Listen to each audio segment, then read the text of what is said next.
So wisdom for 2022. Series we are starting this morning, and we take off from Proverbs chapter 4, verse 7. Wisdom is the principal thing, therefore get wisdom, and with all thy getting, get understanding. Wisdom is the principal thing, and wisdom is profitable to direct. The year 2022, I have been to that year, and I've come back. I have had an excursion in the spirit into the year 2022, and I want to tell you the things you need to do before you enter it, and the things you need to do to make the most of the year. The new year that is ahead of us is one that requires deliberateness. Everything you would do in the new year, you must be deliberate. You should be, I did it. Don't just do things religiously or half-heartedly. You must do the things you do in the new year deliberately. There must be that deliberateness in your actions. I want to lose weight. You must be deliberate about that. Investing in your spirit, taking care of your body must be deliberately done. All the good things, the Bible says that he that knows to do good and does not do it, to him it is sin. All the good things that you know you need to do, you must be deliberate about doing them in the new year. Deliberately. Nothing should be an afterthought. You shouldn't do anything and say, oh, what did I just do? Everything that you do in the new year must be calculated. You must approach the new year with your spiritual awareness, your spiritual senses up. You must be spiritually aware. Jacob was lying down somewhere, and he was sleeping on a stone. He had a rock for a pillow. I would need to ask him, how will a person use rock as pillow? And he could sleep. That man needs some explanation to make to me when I see him. I say, please come, Daddy, come. I want to ask you a question. Why did you use a rock as pillow? And you were sleeping sound. Angels were descending and ascending on him. He said he was not aware that it was the gate of heaven.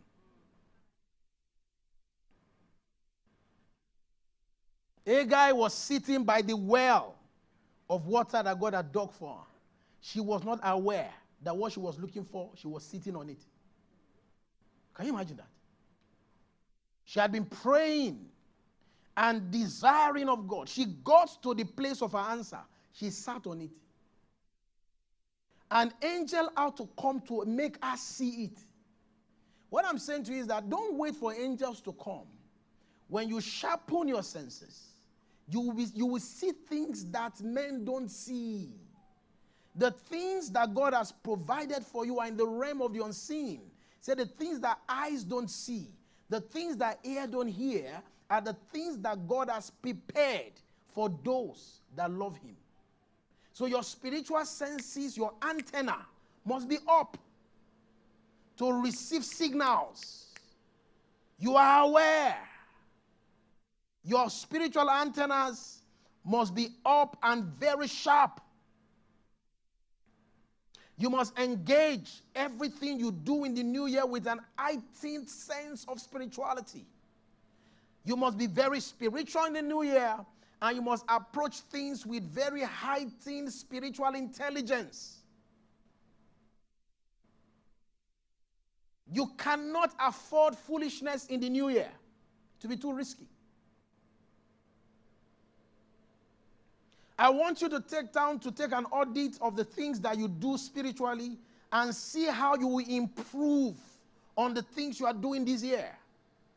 Let me tell you guys a secret of my life. Every year I increase my gift offering. Every year. I don't want to tell you how much I give every Sunday. I don't want to tell you. I don't want to tell you that. Let me not. It's between me and God. But when this church started, my offering was 500 every Sunday. It increased to 1,000 the following year. Became 2,000 the following year. Became 5,000. It has gone past 30,000 long ago. Every Sunday, I must give it.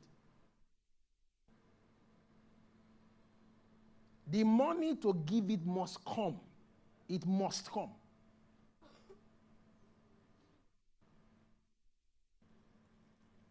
So that is, you must be spiritually deliberate. You must be economically deliberate. There are some of you, some of the deliberate things you must do in the new year, you must save. This new year that is coming, I will save 20% of my income. Life will not end.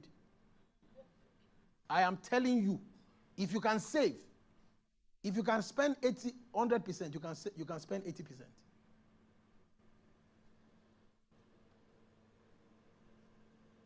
I have savings. I've told you this. God told us 5 years ago that everybody must have a savings account where you save money and the money cannot be given as offering or pledge.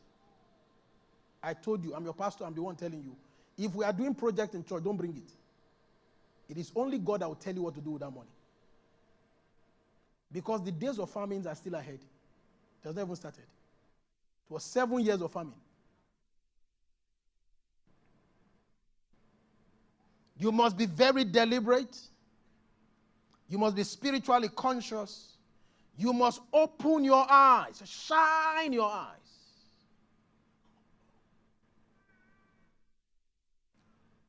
You must pray for your eyes to be seeing eyes, that my eyes will see.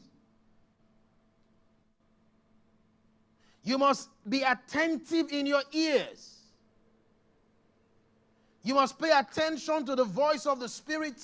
You must pay attention to the leading of the Spirit. You must tune your ears to the frequency where God can speak to you. When we're teaching on understanding divine direction, we said you call it something said to me. Something is always saying to say, He wakened my ears morning by morning. He wakened up my ears to hear, like the learned, and I will not be rebellious. So it's not only that you should hear, you must act on the things that you hear. It is only God that can tell you to send money to your parents. The devil will never tell you to do that. It's only God that can tell you to give something to your pastor. It's only God that can tell you to give. Anytime you hear give, God is the one speaking. You don't need to confirm if this voice is from heaven. Anytime you hear give or pray or fast, that is the voice of God. There are instructions that will come to you on a daily basis, personal instructions. There was a guy who met him briefly in the former church I was attending then. Became very good friends because he was Lovak and Egin. So he told the story. He told me, so he came, so we just met for, maybe we just became friends for like a year. So he was moving out of Abuja. He was going to resume in the East with the United Nations. So he said a year was starting. Then he was earning about 350,000 a month. So the year was starting. And he said it was impressed in his heart that he should give $1 million to their church. He said as at that time he had never given $1 million before in his life. He had never given $1 million. Look, there are times God wants to move you forward. He will ask you to bring a seed. He said, bring a seed. Can you give $1 million? He said not that the church raised that any pledge or anything. He just by himself. He just decided that he would give $1 million. So he started putting aside money from his salary. I think within 5 months or so, he was able to give the $1 million. He just gave it. After I gave the $1 million, and this time, $1 million was plenty money. It's not now. $1 million now is $2,000. It's even more than $2,000 is like 1.1 million. This time I'm telling you, dollar was like 130. So it's almost how many thousand dollars is that? About $8,000. That's like somebody giving $4 million now. It was a lot of money. So he gave the money. He said that immediately did that. A guy who was his boss because in development worker, his boss had moved to the UN. WHO. So he was not asking the guy, how did you get into this place? He said, they always advertise now. You can go and check for advert and look for the ones where they say Nigerians can apply. And so he went and checked. He now saw an opening. The opening saw was a role that was higher than the one his boss occupied. He said, well, let him apply. There's no harm in applying, so he applied. The boss told him that it took him 2 years to go through the process of getting the job. Within 6 months, he had gotten the job. Within 6 months. It was a record speed. People who work in those places, they know that is only God. 6 months. His boss in the former office started reporting to him in the new place that he had. And his startup salary was 1 million a month. What I'm saying is that there are private instructions, not that pastor said. Your own, in the place of prayer, you have a strong instruction from God to take some steps and to do some things you've never done. You heard it by yourself. Don't ignore it. If you ignore it, you will not get the result of that instruction. A lot of people lose out of the blessings of God because they ignore that instruction. Turn left. You had better turn left. You must be attentive in your inside to hear the voice of the Spirit. Your head must never lack oil. Your head must never lack oil. Every morning, carry your head to the place where your shepherd can anoint it with oil. It's not enough to be led by your shepherd. Your shepherd must anoint your head with oil every day. You carry your head to your shepherd, and you say, shepherd, anoint my head with fresh oil. Why do shepherds anoint the head of their sheep? To keep flies away from them. Flies are the equivalent of demons. They call Jesus Beelzebub, the Lord of the flies, the prince of demons. So Beelzebub means the Lord of the flies. In the realm of the spirit, demons are the equivalent of flies. They perch in dirty places. They attack dead things. They are the agent of decay. Flies excrete maggot. If a fly lands on your food, it had excreted a lot of maggot within that 5 seconds. Flap! That's why just don't eat it. He said, I cover you with the blood of Jesus. The blood has cleansed it. Amen. You anoint your head with oil. Your head must never lack oil. Your altar must not lack fire. In the new year, you enter every morning you lift up holy hands, oil flowing from your head, fire burning in your heart. Fire. The Bible says your body is the temple of the Holy Spirit. Say you are the temple of the Spirit. There is an altar in every temple. The place of sacrifice, the place where fire burns. The fire of God must burn perpetually in your heart. His oil must not run dry on your head. In this new year, let me begin to put in your hands bullet points to guide you. I'll do a lot of it before the end of the year. Number one, the first one is that know the things that are said before you. You need to know the things that are set before you. I didn't say you should set goals. Don't set goals. It is after you know what has been set, they will not inform the goals you set. So if God tells you that next year you are going to build a house, you're not asking, what do I need to do to build a house? It is after you have discovered what is set that you now start planning how to achieve what has been set before you. A lot of people are frustrated in life because they think that January is when you set a goal. So they by themselves, they will set a goal that I want to achieve this. You can do that if you're a mere man. But if you are a son of God that hears from heaven, it is wisdom to ask God, what are the things that you have prepared for us this year? In Genesis, we read something in Genesis chapter 17, verse what was that? 21. Genesis, put it up on the screen for me. Genesis 17:21. About Abraham. God told Abraham. Now he said, so God was speaking to Abraham here. So if you read from the beginning of this chapter, you see that this was where God was telling Abraham he was going to give him a son.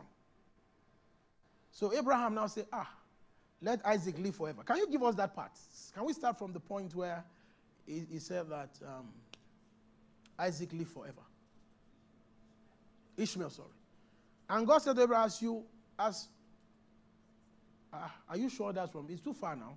Can't be there now. 16. Let's read the one before. 16.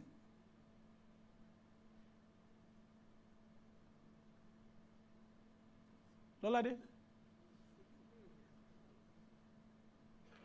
Okay, let's manage it. Say, I will bless her, that's Sarah, and also give you a son by her. Then I will bless her, and she shall be a mother of nations, kings of people shall be from her. Then Abraham fell on his face and laughed. So it was Abraham that first laughed, not Sarah.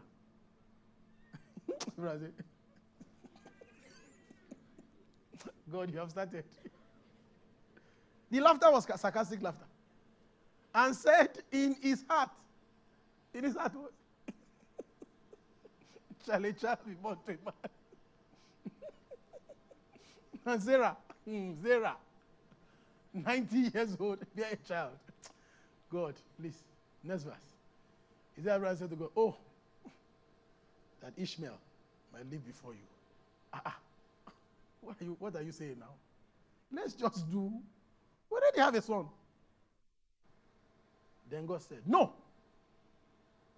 Sarah, your wife, shall bear you a son, and shall call his name Laughter, Isaac, because you laughed. So people used to think that it was because Sarah laughed that they named it was after Sarah also laughed. God now confirmed that because you laughed, the name of that child is Laughter. That next time you don't laugh at the thing God tells you. That it is not in your plan. That you think the case is closed. That you think nothing good can come out of it. That you think that time has run out on you. That you think you've been 45 years menopausal. That you think that you cannot. He said, I will cause you life to sprout from that place. And I will cause your mouth to laugh. Isaac, put it up for me. Put it up. I will establish my covenant with him for everlasting covenant, and his descendant after him. 20. And of Ishmael I've heard you, behold, I will bless him and all that. Next 21. This is where we're going. Say, but my covenant I will establish with Isaac, whom Sarah shall bear to you at this set time next year. What I'm saying in essence is that you must know the things that are set for the new year. God said, this thing I want to do is the new year I'm going to do it. There's a set time for this thing to happen to you next year. God had to come and also God told Abraham, he had to go and tell Sarah so that she can cooperate. When Abraham said, how far? Can we try something? Because I want to believe at this time, because she was even saying that there's no pleasure anymore now. We're not enjoying it again. Because that was Abraham, the wife said, there's no pleasure, there's no life. The engine has knocked. Baba has packed up. There's no anything happening here. God said, it is that place of death that I want to bring life. I'm saying to you that the cheapest way to see the miraculous is to discover the things that God has done. Align yourself with it, and they'll start playing out without any effort.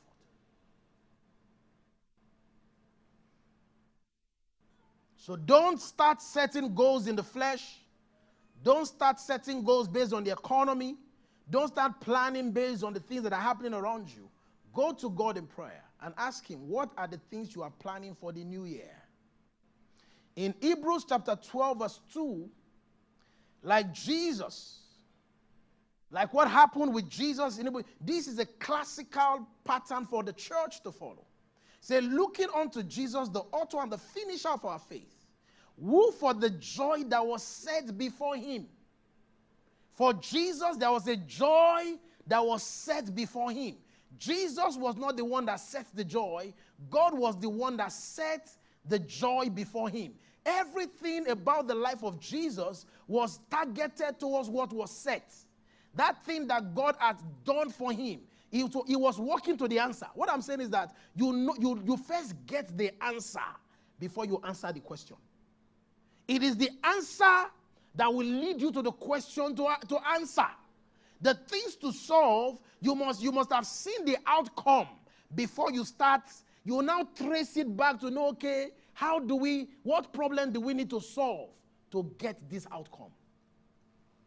The Bible said that God determines the end from the beginning. Say, Jesus, for the joy that was set before him, endured the cross, despising the shame, and he sat down at the right hand of the throne of God. So like Jesus did, you must prayerfully know the things that are set before you. You must know the joy that is set before you. You must know the will of God. You must begin to understand that when you discover the joy, it will open the cross. For Jesus, when he discovered the joy, this is glorious. Then God now said, okay, let me show you how you get to this joy. They took him to the cross. He now started negotiating. I want the joy, but is this the only way to get there? He said, yes. Come on, the way of the cross? He said, yes. Sir. He saw that it was going to be a painful process.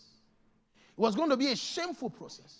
It was going to bring him tears, sorrow, blood. It was going to lead him to hell for 3 days. But as he checked it, he now saw that God will not suffer his only one to see corruption. He will not leave him in hell. He will not leave him in the grave, that he was going to experience a better resurrection. What I'm saying to you is that it's not only for you to know the things that are set, you must know the things you need to do to enter into the things that are set. You need to know the sacrifice you need to pay to enter into the things that are set. There are some of us, you need to start learning a foreign language. You need to start learning a foreign language. I was reading the Bible yesterday, some days ago, and I saw the story of Abraham and the 318 hired servants. The Bible said they were born in his house. They were born in his house. Then God now told me, he said, how have you been training the children that are born in this house? When they are 40 years, will they have the skills to war with you? Will they have the skills when life comes against the church? The children of this house should carry sword in their hands and push back the devil. When the devil comes invading, 318 children that were born in this church. I knew immediately I need to take seriously some of the things that God has started telling me. I was sharing with some of my friends and some folks in church that God had told me to start an academy for our children. You will bring them here. If you like, bring them. If you like, don't bring them. You will bring them here twice every week. Do you know why Islam is very strong? They start training them as babies. If we tell you to bring your children now, you say, yeah, we have to go to, we are busy today. Wednesdays are not actually convenient for us, you know. We have to be at Wednesdays. No, I don't have time on Wednesdays.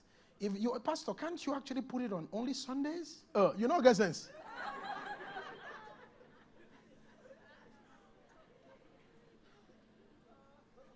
I was born in Ede. Ede is a strong Christian town and it's a balanced town. Christian and Muslim, very strong. But we discovered that our Muslim friends, once they close from school, they go to Arabic school. They have uniform. Ilekeu. They are eloquent in Arabic. They can write it. They recite the whole Quran from their head. Is it that one that you only know John 3:16? You want to go and it will finish you with knowledge. God started telling me that you must create an academy in this church such that when children are old, they will say, my church shaped me. We'll teach them the Bible. We'll teach them faith. We'll teach them to pray for the sick. We'll teach them the power of God. We'll teach them witches recruit babies. Witches. If you know any witch here, maybe they can come and tell us how they do it. As young as primary 1, they are already witches in school. Primary 1. There are children that distribute sweets. They are the ones distributing witchcraft. In the diabolic realm, they recruit babies. They don't look at the age of their agent. They look at the spirit back in them. Sleeper cells. They train them in the things of the wickedness. Then we can't even bring our children to be schooled in the things of God. But it will change next year. Children born in this house. As I read it, I just see when I'm 89, and I'll look behind me, I'll see my son, Jesse, 40 years younger than me. I'm exactly 40 years older than my son. 40 years old. He's 40, I'm 80. And I said, Jesse, he said, Daddy, you chill. We'll go after the devil. They will bring out their sword. That is what is said before us. May I have seen my work for next year is to organize, we'll teach them foreign languages. They must learn German, they'll learn French, they'll learn Spanish, they'll learn Mandarin. We'll teach them Nigerian languages. If you are Isoko, we'll bring a teacher that will teach them. They will learn. They will learn. We'll teach them coding. We'll teach them a lot of things. We call it wings. Wings. We give them wings to fly. That is what we want to do. You need to ask God, what are the things you have set for me? For my business? For my family? Once you find it, you drive towards it. And these things are not without obstacles. The enemy will want to stop it. It will come against it. But you fight with joy. It's not enough to know the joy that is set before you. You must also ask God to show you the things that want to resist you and oppose you. When God was leading his people out of Egypt to the promised land, he got there and said there are two ways to get there. You can either go through the way of the Philistine, which is a shorter route, but there's war. Or you go through the way of the Red Sea and the wilderness. But whichever way, there's trouble. But God said, God looked at them. He said, I'm going to take them through this. It is better to fight some strong war in 10 days and get to where you are going than to go through another place and do 40 years that can become 40 days that can become 40 years. Because the longer some things take, they can get bad. Let's fight. Let's fight. Is it war? Well, let's fight. As you go into the new year, as God leads you, he will lead you through the valley of the shadow of death.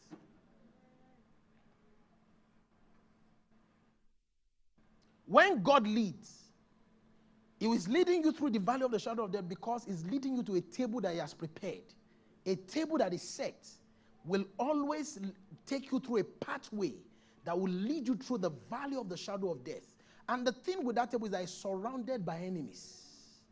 Because when you break through the enemies, or you scale over the wall erected against that thing, you will eat that from that table in the presence of the enemy. So even the enemies will not be destroyed though, but they can't stop. There's a way you fight to get there. That as you are eating it, the enemy's stomach will be turning, but you are eating. But that path is called the path of the valley of the shadow of death. That God is leading you doesn't mean you will not be afraid at times. But we are afraid, but we are still going. Praise the name of the Lord. Number 2, you must know the boundaries of your inheritance. You must know what is set. For the children of Israel, the promised land was what was set. God has set before them a land, flowing with milk and honey. For Abraham, it was a son.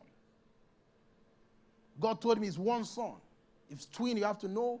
This you must know. And it was not just one son, but it was one son that can become many nations. God said, I tell him, said, you can't count it. He said, your children shall be like the stars of heaven and like the sand upon the seashore. To spread. So the bandwidth, the boundaries of the promises of God that was said before Abraham was so vast, you can't see the end of it.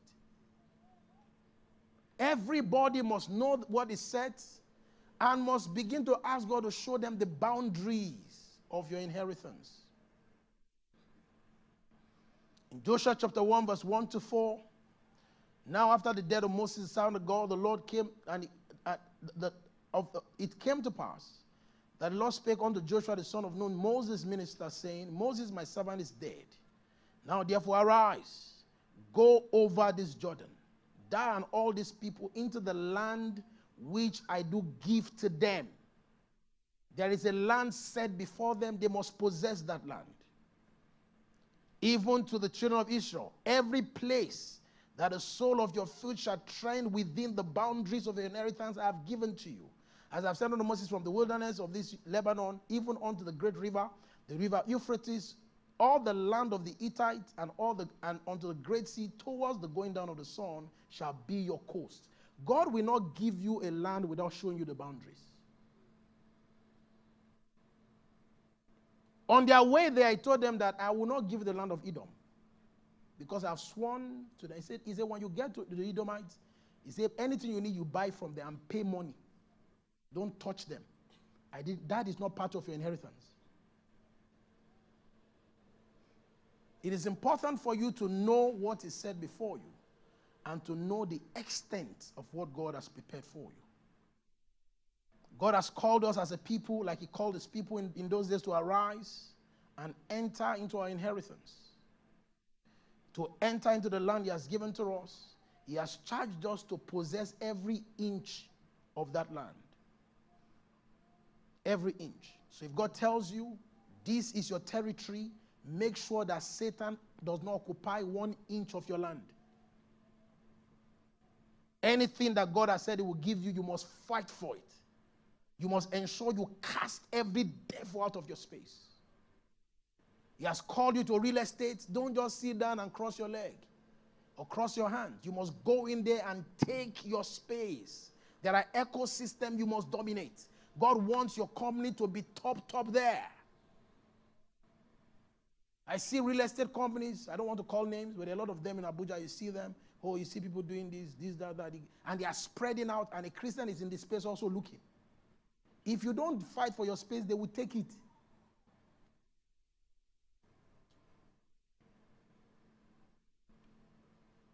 You need to grow capacity to be able to enter your inheritance.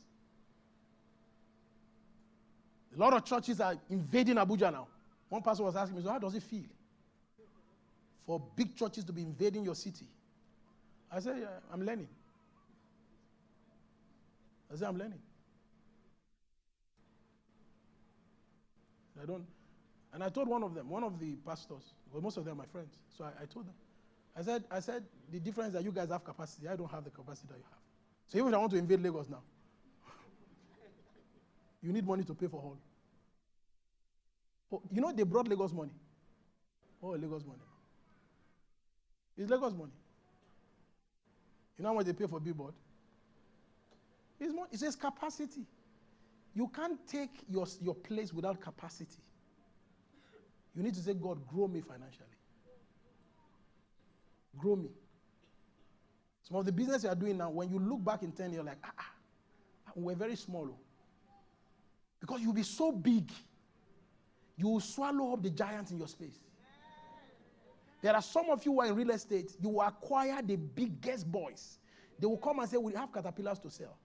We don't have things. Come and buy. You say, okay, what? You buy their holding, you collect everything, that you add it to yourself. Think big. And your boundary is as far as your eyes can see. It's Abrahamic. He said to Abraham, he said, look, he said, as far as your eyes can see. You are the one that determines the boundary of your inheritance when it comes to the things of the Spirit. How far can you see? As far as your eyes can see. One of our dear lady was studying the life of Abraham and Lot, and she told me, he said, Abraham, after Abraham, Lot left him, God asked him to look to the north, to the south, including where Lot moved to. He said, I've given everything to you. You are the one that determines how far and how big you can become in the scheme of things. As a king, You have a territory. If the Bible says he has made us unto our God a kingdom of kings, every king must have a territory. Oba of Lagos. He doesn't have power in Ibadan. Once he crosses the toll gate in Lagos, it is his diplomacy and courtesy will be enjoying. He can't pashe. He cannot give orders in Ibadan. They will beat him. You know that the thugs in Ibadan, they don't work in Woju. Oba. He recorded that. I'm a 14 bio. Eko Devi. Ibadan lewa. They will start to fight. They will, you know, say, when your man said that, as he's telling you, he's already slapping you. I don't want you in you. He will remove his cap, beat his, I can't want you in you.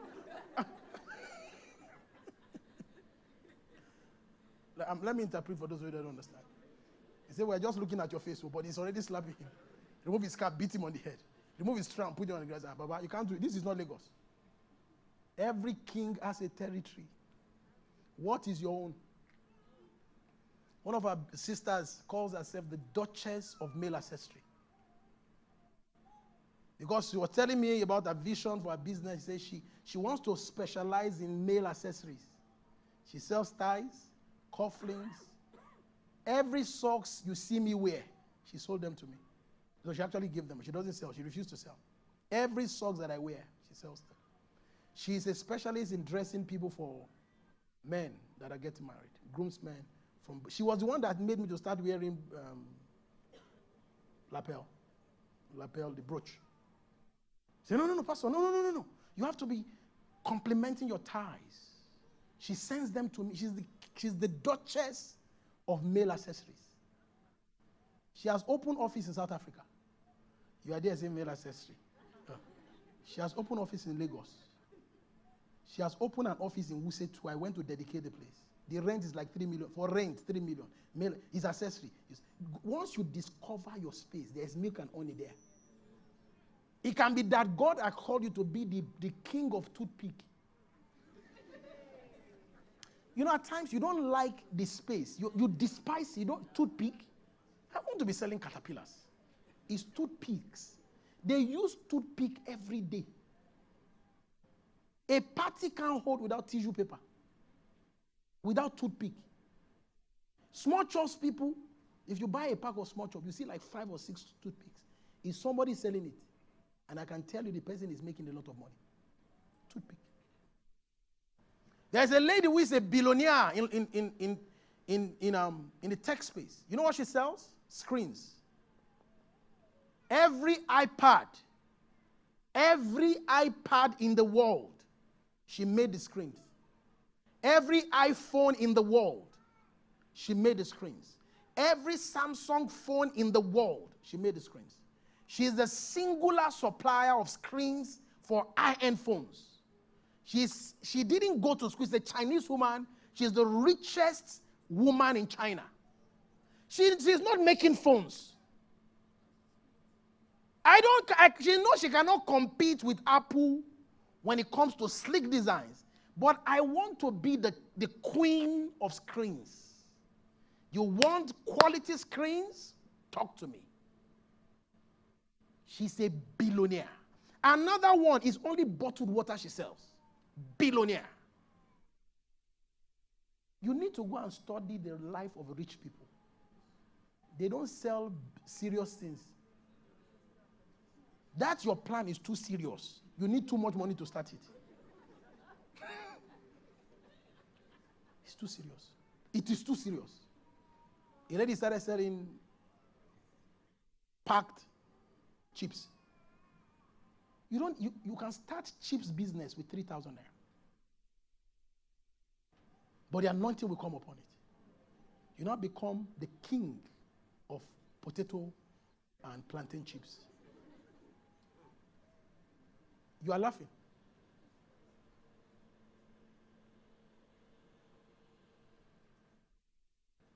The guy that was selling chips before, is the man in church? He's not here. He used to work in my office. When he went, bought chips, 3,000, sold it 30,000. 3,000, 30 grand. I said, what? You mean the profit margin is that mad? You mean you put 3,000 and you bring out 30,000 and you are still working in an office? Come on, leave this place. Pour yourself into it. There are businesses that God will open your eyes to in the new year. You will clean out. They will think that you did blood money. The anointing to prosper is on you, but you are not channeling it to the things that are set.